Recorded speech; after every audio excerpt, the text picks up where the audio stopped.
Hey, Grandma. I brought flowers for your... Here. I'm sorry I didn't go to the funeral. It's just not like you were there either. I mean, your spirit or whatever, just your dead body, which isn't really the same thing, you know what I mean? But, yeah, I'm sorry I didn't go. I still don't really talk to Mom. Oh, but you probably know that because you're in heaven, and you probably know everything. Or, maybe you're nowhere, and it doesn't matter anyway, and I can make whatever assumptions that I want.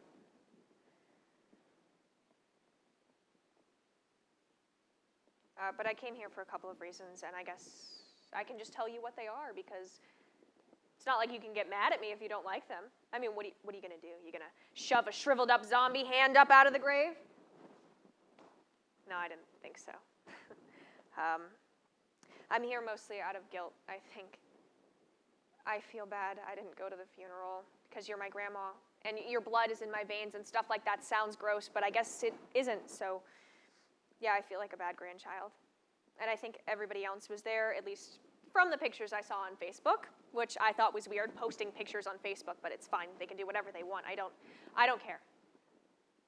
And then, I guess I'm here for my own personal closure or whatever, because you're dead, and it's not like there's much I can do for you unless heaven is it's like almost perfect. But it gets that even more extra perfect if your black sheep granddaughter shows up at your grave.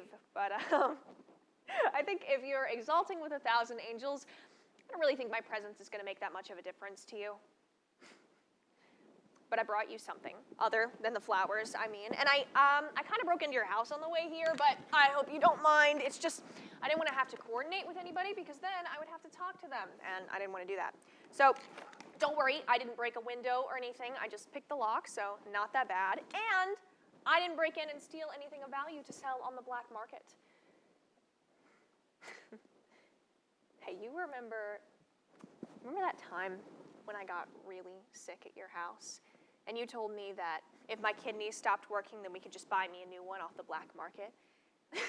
And for years, I thought it was a real place. And I still don't really know what it is, but I had always pictured this lemonade stand with a sign that said black market, and instead of selling lemonade, they sold cups of kidney beans or whatever, and now I think that's not really what it is. But your house, I went into for this folder. I always remember you keeping it in the drawer, in the desk, in the living room, and sure enough, it was still there with all of the drawings inside. I wonder if you ever took them out and looked at them. Anyway, I barely remember what these say. I just didn't want my mom to get her hands on them, so you want to look through them? Okay. This is the first one, I think. By Sarah, age 9. Oh, and your handwriting across the top. If I had magic powers, I would make houses for all the puppies. Okay, so this is a dog, and I guess that's its house. It's not a great use of magic powers, but not terrible either. At least I'm not baby Voldemort or whatever. So by Sarah, age 10, if I had magic powers, I would adopt a pet octopus named Clancy. That's really embarrassing because I'm an adult and I have a cat named Clancy, and I should just never talk about this again. Don't tell, okay? I've drawn a crossed out triangle here. So by Sarah, age 11, if I had magic powers, I would make math illegal. I work at a bank, right? I guess I got better at math. Oh, by Sarah, age 12, if I had magic powers, I would make my brother quiet forever. Sure. By Sarah, age 13, if I had magic powers, I would...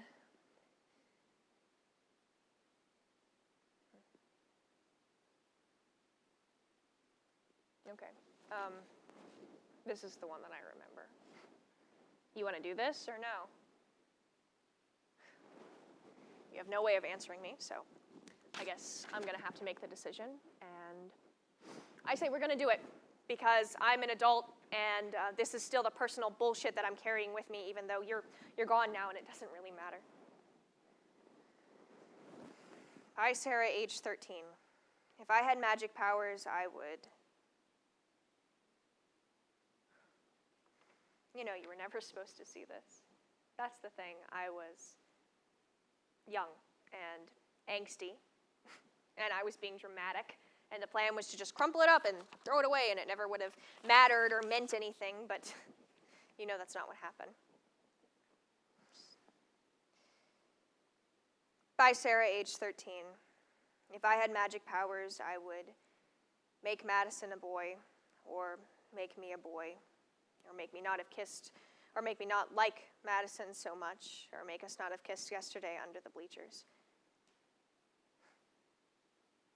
And you were never supposed to see it. And I was just going to throw it away, but you saw it, and you called my mom, and we got in a huge fight, and you know I never lived with her after that, so. For a long time, I thought that if I had magic powers, I would make myself straight so I could sleep in my own room again. And I tried. Well, no, I didn't really try, but you know what I did instead? I made myself my own life, and I got my own room, and Madison's parents were from California, so they let me stay with them for a while, and I'm an adult now, and I have my own apartment, and I live with my girlfriend, and I think you would really like her. Her name is Cecilia, and she's a veterinary assistant, and she loves me.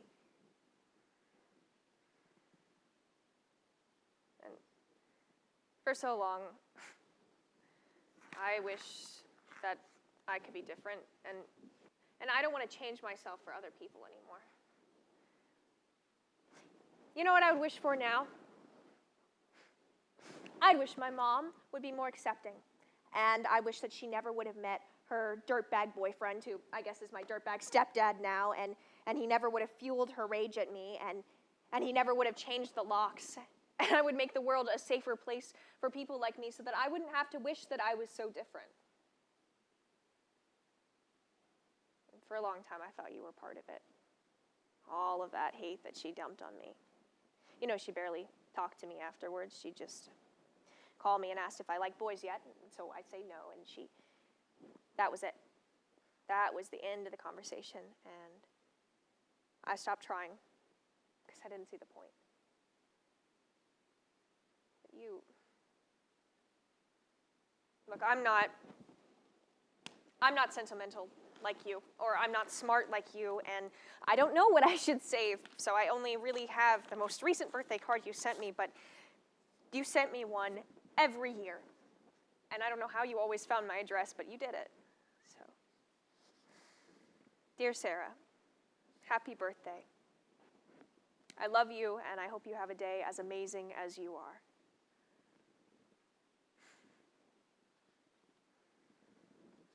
And here's the part where I suck. Because it didn't occur to me, or I didn't realize that you didn't have to write all those cards until after you died. You didn't have to write to a woman who you hadn't seen in 10 years and tell her to have an amazing day, but you did. You did every year, and I want to say thank you for that. And I forgive you for calling my mom because you were probably just trying to do what you thought was best for me. And if I had said that a week ago, it wouldn't have mattered, but I guess it took you dying for me to act like an adult, so I'm sorry for that.